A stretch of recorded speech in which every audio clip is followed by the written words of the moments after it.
Hello दोस्तों, नमस्कार। मैं अपने यूट्यूब चैनल में आप सभी का स्वागत करती हूं। बेटी विवाह गीत अच्छा लगेगा तो लाइक कीजिएगा और नए मेरे चैनल पर तो सब्सक्राइब कीजिएगा। कमेंट में बताइएगा कैसा लगा मेरा गीत।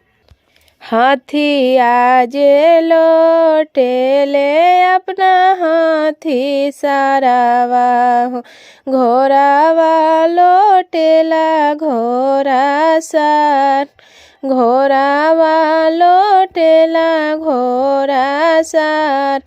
अरे कवन दुल्हा लोटेले अपना ससुररिया हो, धोतिया धूमिल जानी होस, धोतिया धूमिल जानी होस।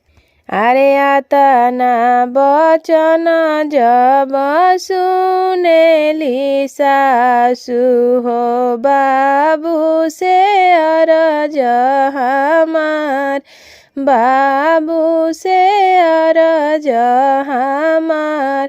अरे बारा रे जातनवा से धिया हम पोसिले, धियावा धूमिल जानी होस, धियावा धूमिल जानी होस।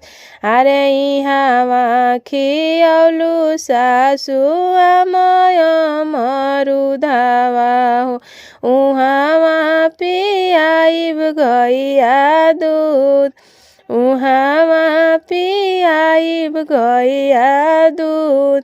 अरे आतर खोतर सासु लुगावा धोआइबे हो, नीति उठी आवटन तेल, नीति उठी आवटन तेल।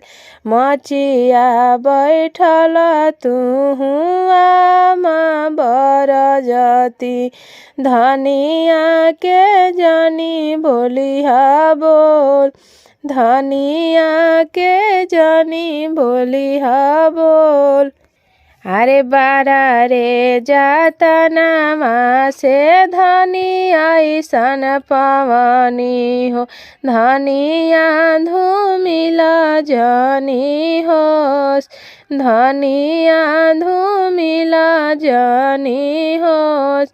अरे नव महिनवा बाबू कोखिया में रखनी हो, दसवा में जन्म तोहार, दसवा में जन्म तोहार।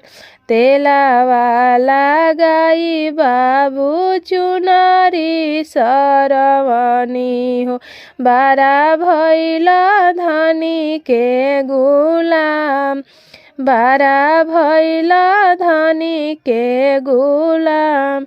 हाथिया जे लोटेले अपना हाथी सारावा हो, घोरावा लोटेला घोरा सार, घोरावा लोटेला घोरा सार।